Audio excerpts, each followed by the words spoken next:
Ang kwentong ito ay hango sa totoong buhay. Karanasan ito ni Linyo. Taong 1986, Labrador, Pangasinan.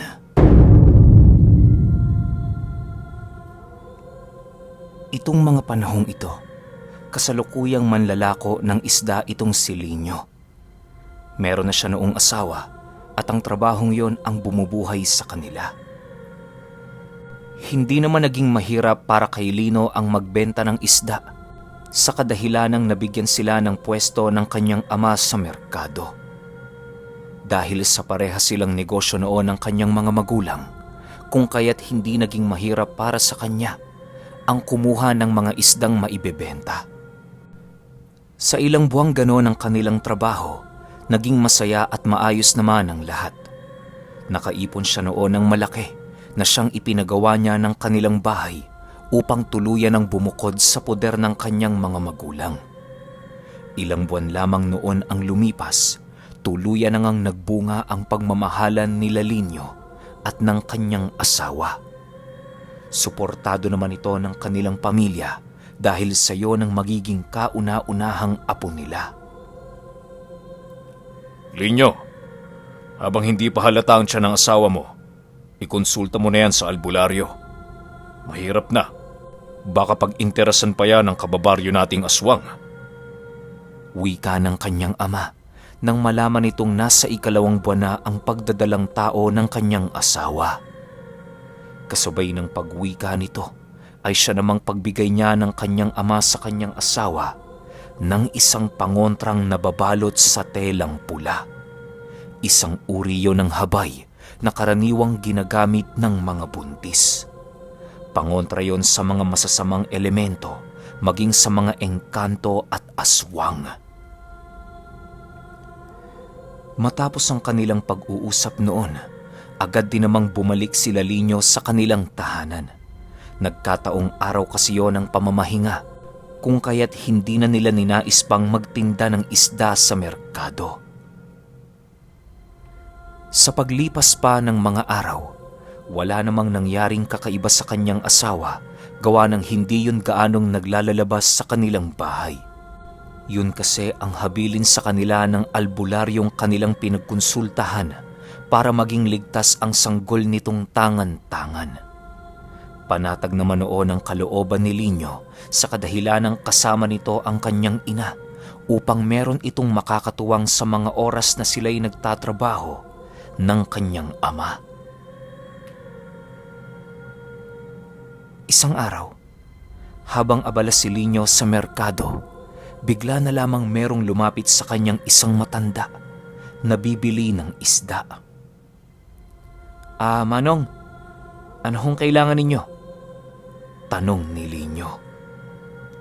Iho, magkano itong tulingan ninyo? Tanong naman ng matanda. Matapos nitong makapagsalita, agad din namang lumapit kay Linyo ang kanyang ama at mabilisang sumagot sa matanda ng, Tong, ako na may nakikiusap. Huwag mo nang pagdiskitahan ng anak ko. Magkababaryo tayo eh. Hindi naman natin kailangang humantong sa ganito.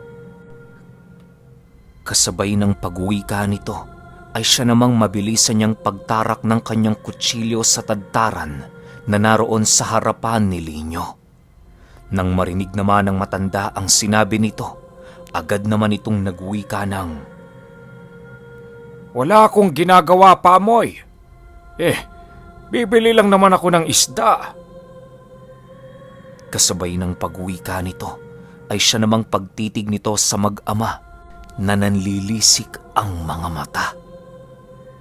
Sa puntong yon, kitang-kita na ni Linyo ang labis na pagkagalit ng kanyang ama. Animoy kung nagkataong walang tao sa lugar na yon, baka nasapak na ng ama niya ang matandang nasa harapan nila. Ilang minuto pa ang lumipas, agad namang umalis ang matanda habang patuloy na tumatawa ng mahina. Hinayaan na lamang ito ni Linyo dahil sa isip-isip niya, baka meron lang nakaraang alitan ng matanda at ang kanyang ama. Sa pagsapit ng hapon noong mismong araw, napagpasyahan na niyang kausapin ng kanyang ama ukol sa mga nangyari. Tay, ba't niyo naman hugi na nun kanina yung matanda? Kawawa naman. Mahinahong tanong ni Lino. Bakit anak? Hindi ba karapat-dapat ang ginawa kong yun sa kanya? Hindi ka ba nagtataka? Sa tinagal-tagal mo na sa merkado, ngayon mo lang siya nakita? Tanong naman sa kanya ng kanyang ama. Matapos itong marinig ni Lino, bigla naman siyang napaisip sa kadahilanang alam niya sa kanyang sarili na totoo ang sinasabi nito. Ilang ulit niya man itong itanggi, hindi niya maipagkakaila na yon ang unang beses na nakita niya ang matanda.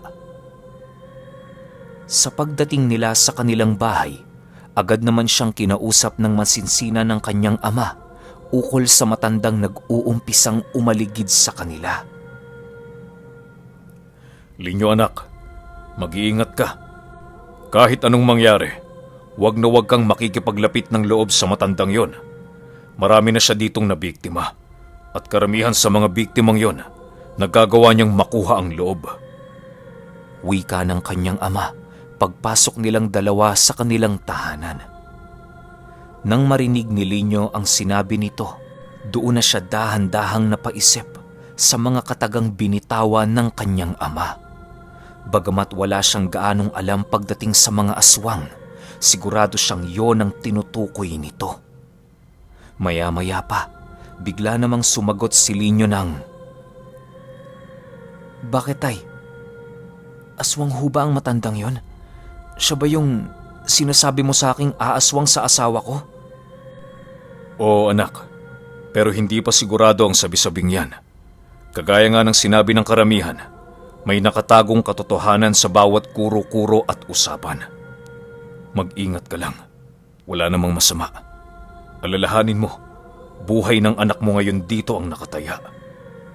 Sagot naman ng kanyang ama. Matapos ang kanilang pag-uusap, agad din namang nagpaalam itong si Lino na babalik na sa kanilang tahanan.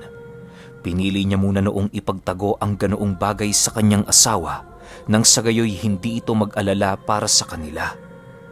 Sa pagsapit pa ng mga sumunod na araw, muli na naman niyang nasilayan ang paglapit sa kanya ng matanda upang bumili ng isda. Paulit-ulit naman itong binabara ng kanyang ama hanggang sa dumating ang puntong hindi na ito nakapagtimpi. Sa puntong yon, hinabol na ng kutsilyo ng ama ni Lino ang matanda na siyang naging sanhi ng pagkakulong nito. 3 buwang pagkakabilanggo ang ipinataw sa kanya ng husgado kung kaya't wala nang nagawa sila Lino kundi tanggapin ang mga nangyari. Palagi na lamang niya itong dinadalaw sa presinto nang sa gayoy magawa pa rin nilang magkausap kahit papaano. Lino, tandaan mo ang sinasabi ko sa'yo. Demonyo ang matandang yon. Gagawin niyang lahat para lamang makuha ang iyong anak. Protektahan mo ang iyong asawa. Sigurado kung hindi pa dito nagtatapos ang kanyang pangangampala.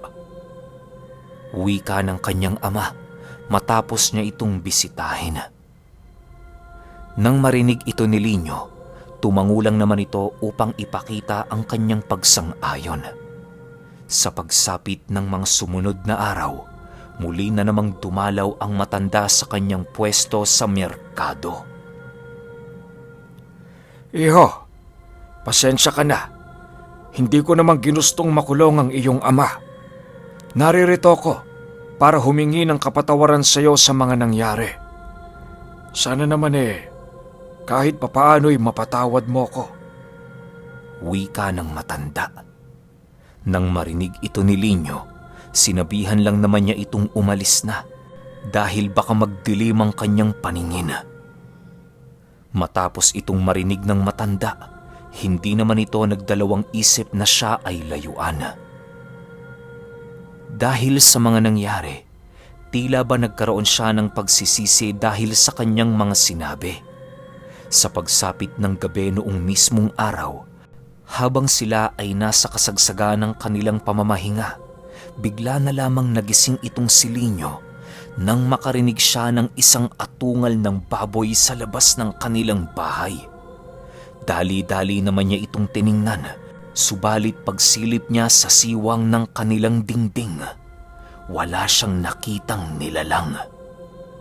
Maya-maya pa, muli na naman niyang narinig ang pagkalampag ng isang hayop sa ilalim ng kanilang tahanan. Dahil sa mga ingay na yon, tuluyan na ngang nagising ang kanyang namamahingang asawa. Dali-dali itong lumapit sa kanya, habang bakas sa pagmumukha nito ang labis na pag-aalala. Ilang minuto pa ang lumipas, muli na naman nilang narinig ang isang paghuni sa itaas ng kanilang bubong.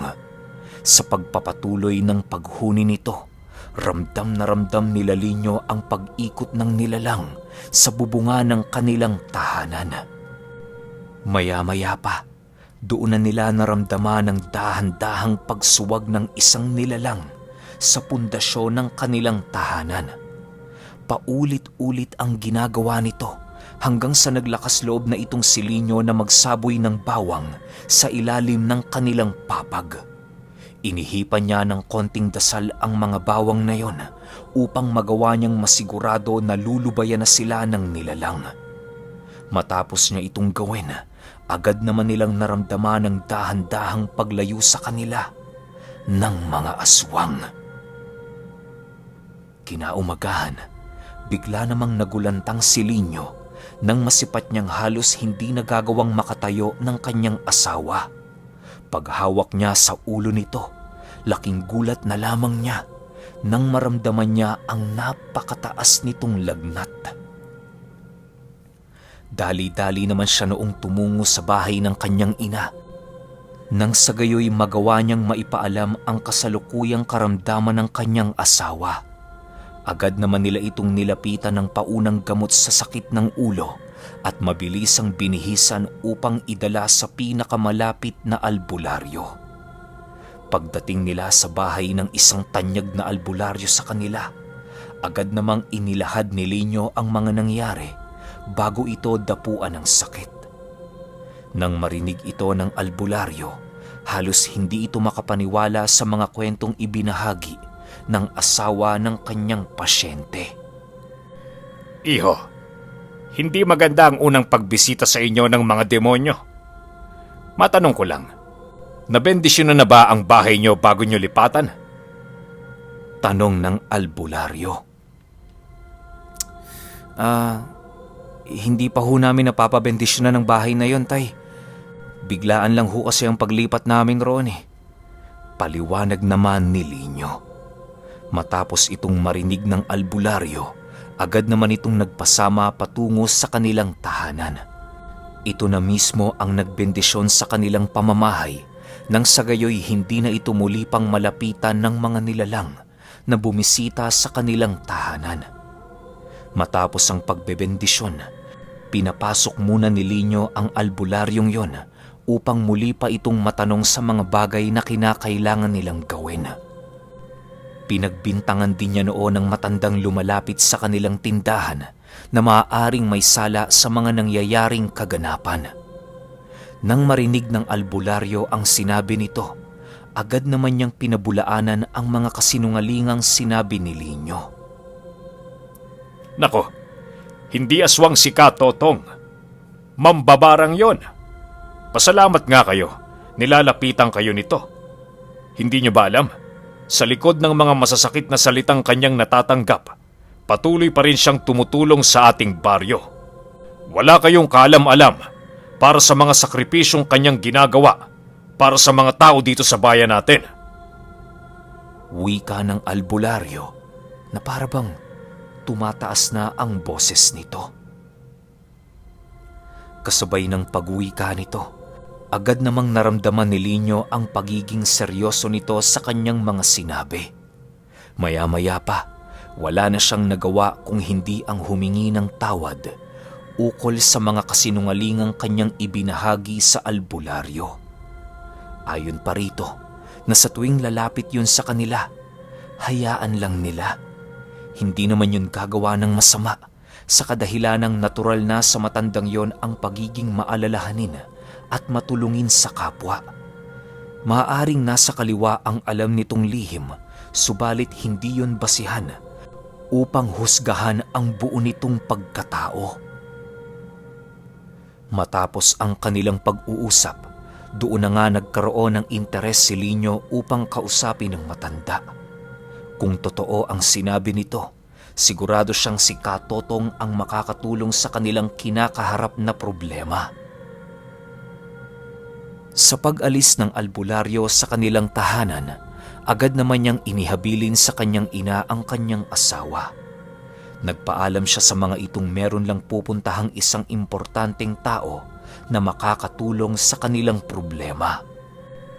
Bago sumapit ang dapit hapon noong mismong araw, kasalukuyang pa ring hinahanap ni Lino ang tahanan ng matandang mambabarang. Kahit nalibot na niya ang kabuuan ng baryo, nananatili pa rin siyang pursigido na mahanap ito. Kung saan-saan na din siya noon nagtanong, subalit walang sino man sa kanilang mga kababaryo ang nakakaalam sa kinaroroonan nito. Nang sumapit ang 6:00 ng gabi, wala nang nagawa si Lino kung hindi ang bumalik sa kanilang tahanan. Napag-isip-isip kasi niya noon na maaaring hindi na magpakita sa kanya ang matanda dahil sa mga nangyari sa pagitan nila at ng kanyang ama. Subalit, nang akmang tatalikod na siya sa lugar na kanyang kinaroroonan, laking gulat na lamang niya nang biglang merong tumawag sa kanyang isang matandang lalaki sa likurang bahagi na kanyang kinatatayuan. Psst! May kailangan ka ba sa akin, iho? Pagtawag ni Katotong. Nang marinig ito ni Lino, agad naman niyang tiningnan ang lugar na pinanggalingan ng tinig. Pagsilay niya sa lugar na yon, bumungad sa kanya ang matanda na merong daladalang gasera. Nang magkatitigan sila, agad din naman siya nitong niyaya patungo sa bahay nitong nakatago sa 2 puno ng akasya. Pansin kong kanina ka pa paikot-ikot sa lugar na ito. Bakit mo ako hinahanap? Tanong ni Katotong. Hihingi ho sana ako ng tawad sa kung ano man ang nagawa ko sa inyong pagkakamali noong nakaraan. Katotong, maaari ho ba akong humingi ng isang pabor sa'yo? Wika ni Lino. Kasabay ng pagwika nito, ay siya namang dahan-dahang pagtulo ng kanyang luha dahil sa panggigipit ng mga demonyo sa kanyang asawa. Ilang minuto pa ang lumipas, bigla namang tumingin sa kanya ang matanda habang nagwiwika ng, Tutulungan. Huwag kang mag-alala, iho. Matagal na kitang tinutulungan. Subalit kung nais mo talagang mailigtas ang iyong asawa sa mga kamay ng demonyo, kinakailangan mong ibigay ang iyong buong pagtitiwala sa akin. Kasabay ng pagwika nito ay siya namang pagbukas ni Katotong ng kanyang pamamahay. Pagsilay ni Lino sa loob ng tahanan nito, laking gulat na lamang niya nang masipat niyang gawa sa pinatigas na putik ang bawat gamit nitong naroon. Sa pagpasok nila sa looban ng bahay, doon bumungad sa mga mata ni Lino ang napakaraming ipis na alaga ng matanda. Malaya itong gumagapang sa kahit na saang sulok ng tahanan nito na para bang kaisa na yon ng matanda sa lahat ng pagkakataon. Maya-maya pa, agad din naman siya nitong pinaupo sa sala nitong pinamamahayan ng mga alakdan at mga alupihan. Bagamat nakakaramdam na ng takot noon si Lino, pinipilit niya pa ring maging kalmado. Maghintay ka muna dyan, iho. Kukunin ko lang ang mga gamit ko. Doon na tayo mag-usap sa bahay mo kung nais mong malaman ang katotohanan sa likod ng aking pagkatao. Wika ni Katotong. Ilang minuto pa ang lumipas, agad naman nilang nilisan ang bahay nito at mabilisang pumunta sa bahay nila Lino. Sa pagpapatuloy ng kanilang paglalakad, halos hindi gaanong makapagsalita si Lino sa kadahilan ng patuloy na sumasagi sa kanyang isipan kung tama bang sundin ang sinabi sa kanya ng albularyo. Hindi rin naman kasi niya maaaring maipagsantabi na maaaring isang gimik lamang ang ginagawa ng matanda upang malaya nitong mapasok ang kanilang tahanan. Nang dumating na sila sa pamamahay ni Lino, dali-dali din naman silang pumasok upang magawa nilang mapuntahan ang kanyang asawa. Nadatna naman nila itong nasa maayos na kalagayan, subalit hindi pa rin sila nagiging panatag dahil sa naging abiso ni Katotong ukol sa pagbabalik ng mga demonyo.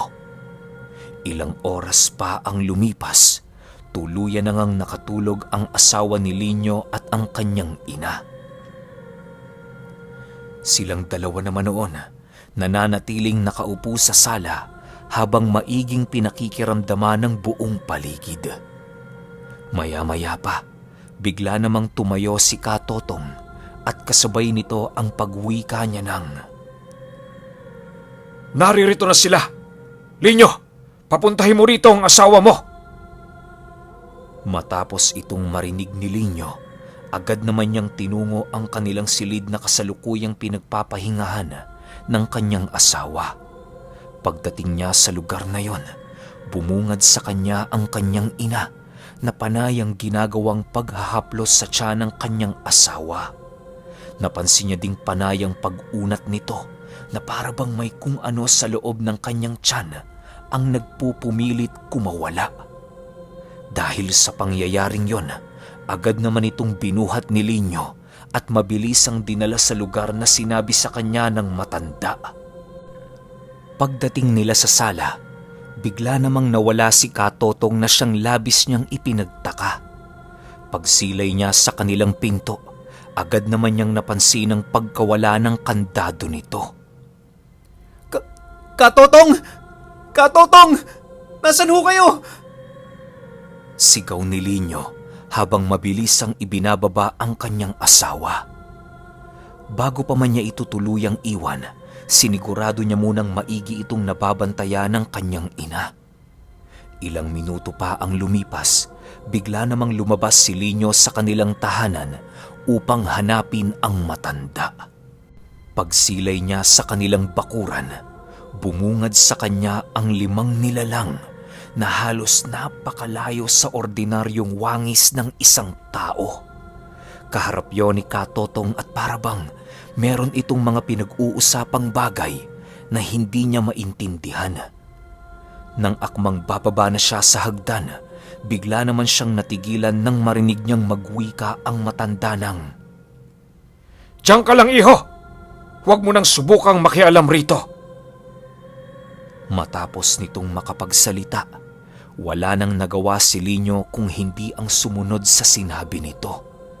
Buong lakas siya noong nanatili sa hagdan ng kanilang tahanan habang patuloy na pinagmamasdan ang mga kaganapan.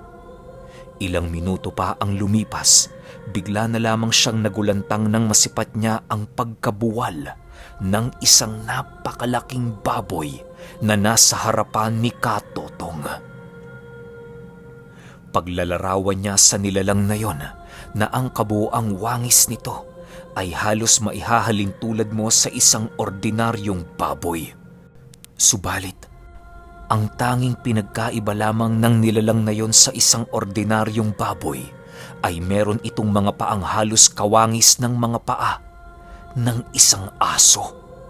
Napakabaho din ng amoy nito at meron itong napakahabang mga pangil na nakabaon sa itaas ng ilong nito. Nanlilisik din ang mga mata ng nilalang na yon na halos ikakatigal po na niya sa pamamagitan lamang ng pagsilay roon. Sa pagbagsak ng nilalang sa damuhan, agad namang nagsipulasan ang mga kasama nito habang patuloy na nag-aangil.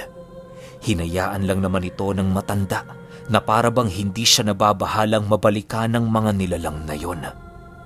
Maya-maya pa, nasipat na ni Lino ang paglapit nito habang nagwiwika ng,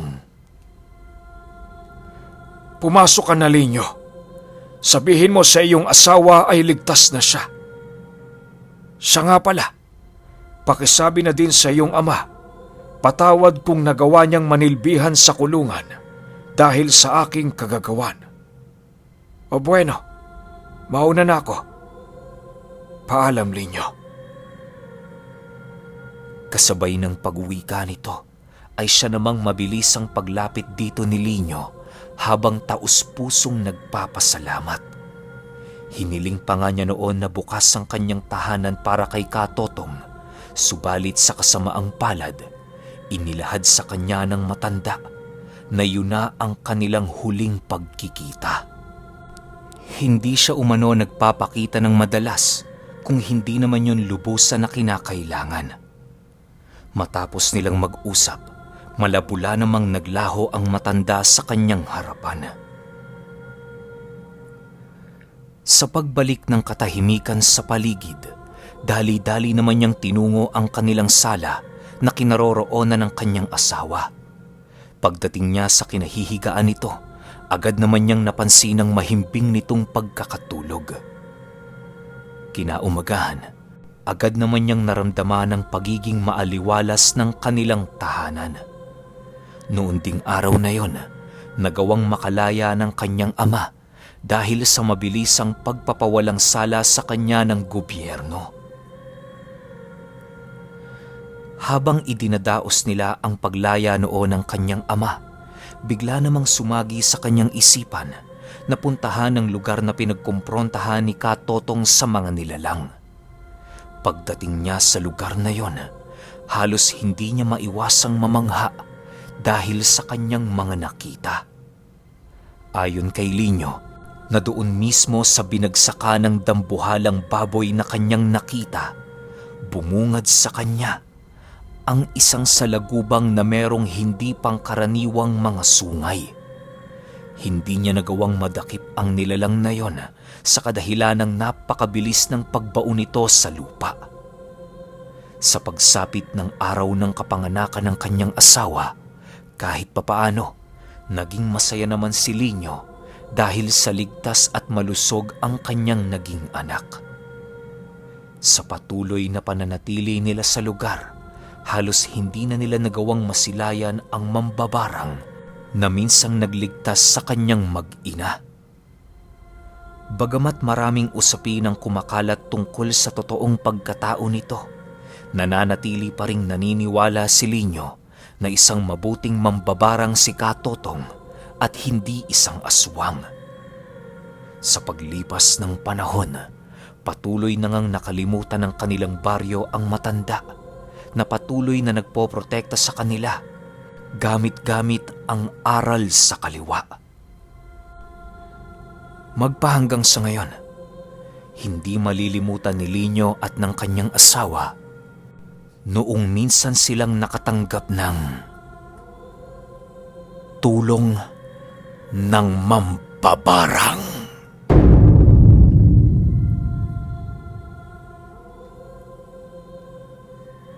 Okay, opinyon ko sa kwento.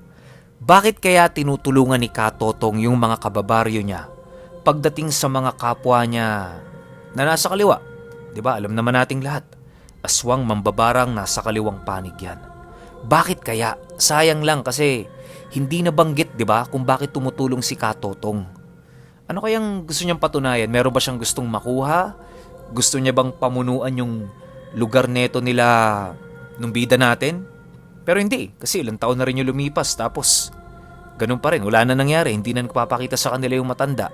O meron lang siyang tinutugis na isang pamilya ng aswang na nataon naman na yun yung pamilya ng aswang na gustong mambiktima sa asawa ni Linyo. Diba? Pwedeng ganun eh. Kaya nung napatay niya, diba, sabi niya, maglilelo siya, yung matagal siyang hindi magpapakita.